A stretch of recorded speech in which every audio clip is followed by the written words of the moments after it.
नमस्कार भाइयों। सहारा इंडिया समूह से पीड़ित निवेशक और एजेंट साथियों और कर्मचारी भाइयों, सहारा इंडिया के चाटुकार तरह तरह की अफवाहें फैला रहे हैं और यह लगभग हमारे देश का निवेशक 12 सालों से देख रहा है किस तरह से निवेशकों को, एजेंटों को गुमराह करते रहे।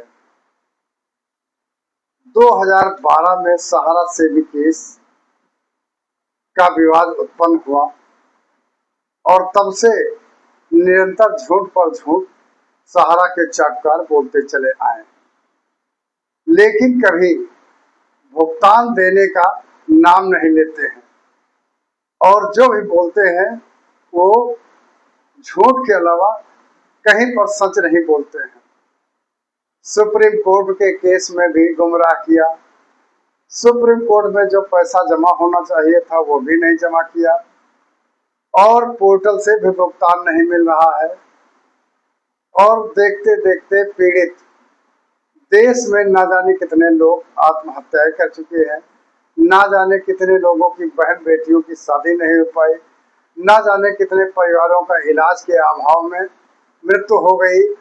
इतने संकट हुए, ना जाने कितने परिवार में एक एक पाई की मोहताजी आई, लेकिन सहारा इंडिया प्रबंध तंत्र के चाटुकार कभी भी एक शब्द उन दुखियों के बारे में कुछ बोलने को तैयार नहीं हुए और हमेशा गुमराह करने की बात करते हैं। कहाँ से पैसा आ रहा है, वहां से पैसा आ रहा है, कब तक भुगतान मिल जाएगा, इसकी कभी चर्चा नहीं होती है। कहीं बताते वहां से होटल बेचा जाएगा, कहीं से बेचते जमीन बेची जाएगी, लेकिन किसी जमाकर्ता का भुगतान नहीं हो रहा। दोस्तों, मैं भी एक पीड़ित सहारा इंडिया का एजेंट हूँ। मेरा कमीशन का पैसा, मेरा इंसेंटिव का पैसा और मेरा जो इनकम टैक्स टीडीएस काटा गया उसका भी भुगतान 2014-15 से आज तक एक पाई का नहीं हुआ।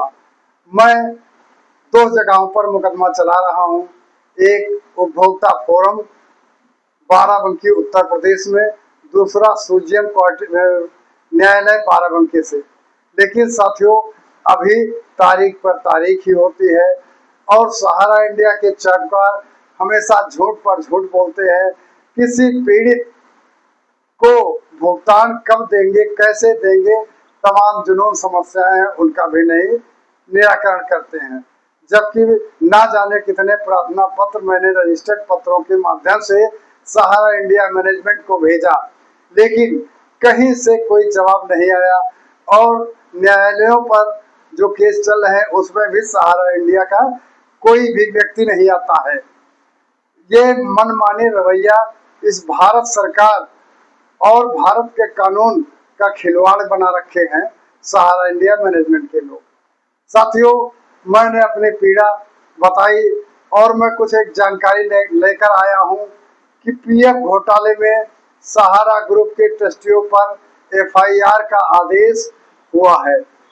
लखनऊ पुलिस को कोर्ट की फटकार।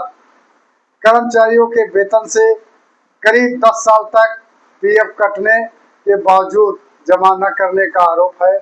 बकाया राशि 1200 करोड़ रुपए से अधिक बताई गई है।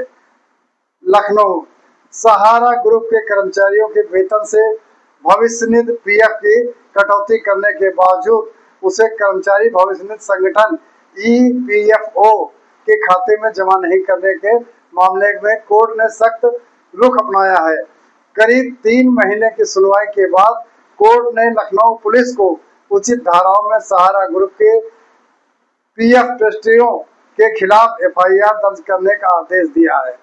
कोर्ट ने इस मामले में पुलिस की कार्यप्रणाली पर भी नाराजगी जताई है। आरोप है कि सहारा ग्रुप की विभिन्न कंपनियों में कार्यरत कर्मचारियों के वेतन से लगातार पीएफ की कटौती की जाती रही, लेकिन पूरी राशि क्षेत्रीय भविष्य निधि आयुक्त कार्यालय लखनऊ में जमा नहीं की गई। कर्मचारियों की शिकायत के बाद ईपीएफओ स्तर से कार्रवाई शुरू हुई तो सहारा ग्रुप की ओर से करीब 14 महीने का पीएफ जमा कराया गया। हालांकि कर्मचारियों के वेतन से काटी गई करीब 10 साल की पीएफ राशि अब भी जमा नहीं कराई गई है। बताया जा रहा है कि बकाया पीएफ की राशि 1200 करोड़ रुपए से अधिक है।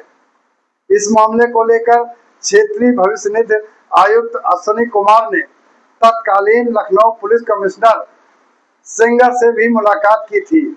आरोप है कि कई आश्वासनों के बावजूद पुलिस ने एफआईआर दर्ज नहीं की। ईपीएफओ को लखनऊ पुलिस की ओर से यह भी बताया गया कि शासन के पंचम तल पर तैनात एक वरिष्ठ आईएएस अधिकारी एफआईआर दर्ज किए जाने के पक्ष में नहीं आए। इससे मामला और पेचीदा हो गया। पुलिस की ओर से कार्रवाई न होने से क्षुब्ध क्षेत्रीय भविष्य निधि आयुक्त अश्विनी कुमार ने न्यायालय का रुख किया। करीब 3 महीने तक चली सुनवाई के बाद कोर्ट ने पुलिस को फटकार लगाते हुए सहारा ग्रुप के पीएफ ट्रस्टियों के खिलाफ उचित धाराओं में एफआईआर दर्ज करने का आदेश दिया। अब संभावना जताई जा रही है कि अगले 2-4 दिनों में सहारा ग्रुप के संबंधित पीएफ ट्रस्टियों के खिलाफ एफआईआर दर्ज हो सकती है। एफआईआर के दर्ज मामले में जांच और आगे बढ़ेगी और कर्मचारियों की पीएफ की कथित तौर पर बकाया राशि के संबंध में जिम्मेदारी तय किए जाने की प्रक्रिया शुरू हो गई है। साथियों, मैं भी फ्यूचर फंड के नाम से जो सहारा इंडिया फील्ड कार्यकर्ताओं का काटती थी, उसका भी पैसा अभी तक एक पाई कहीं से प्राप्त नहीं है और न खाते में जमा हुआ है। साथियों, आदेश जो हुआ है प्रार्थना पत्र अंतर्गत धारा 173(4) सह पठित धारा 175(3) भारतीय नागरिक सुरक्षा संहिता स्वीकार किया जाता है तथा संबंधित थानाध्यक्ष को निर्देशित किया जाता है कि यह प्रार्थना पत्र में वर्णित कथनों के आधार पर सुसंगत धाराओं में प्रथम सूचना रिपोर्ट अंकित करना सुनिश्चित करे तथा नियमानुसार विवेचना करे। थानाध्यक्ष को निर्देशित किया जाता है कि वो प्रथम सूचना रिपोर्ट पंजीकृत कराकर न्यायालय को 1 सप्ताह के भीतर सूचित करना सुनिश्चित करे। साथियों, यह आदेश 14/8/2026 का है।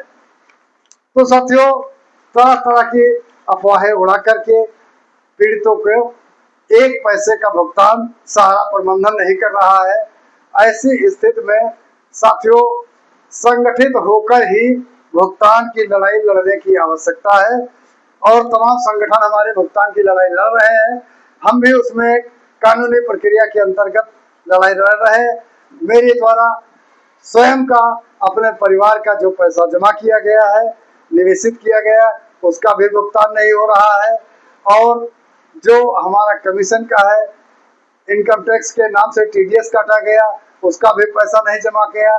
फ्यूचर फंड के नाम से जो पैसा काटा गया था वो भी नहीं जमा किया गया और हमारे द्वारा तमाम जमाकर्ता जो बनाए गए थे, जिनका धन निवेश कराया गया था, उनका भी 1 पैसे का भुगतान नहीं हो रहा है। इन्हीं बातों के साथ मैं आप लोगों से यही निवेदन करता हूं कि आप लोग संगठित होकर कानूनी प्रक्रिया और धरना प्रदर्शन के माध्यम से आंदोलनों को मजबूत करें, अपने भुगतान की लड़ाई को मजबूत करें। साथियों, इस यूट्यूब चैनल आपकी आवाज DL यादव 4748 को ज्यादा से ज्यादा सब्सक्राइब करें, लाइक करें, शेयर करें, कमेंट करें। धन्यवाद।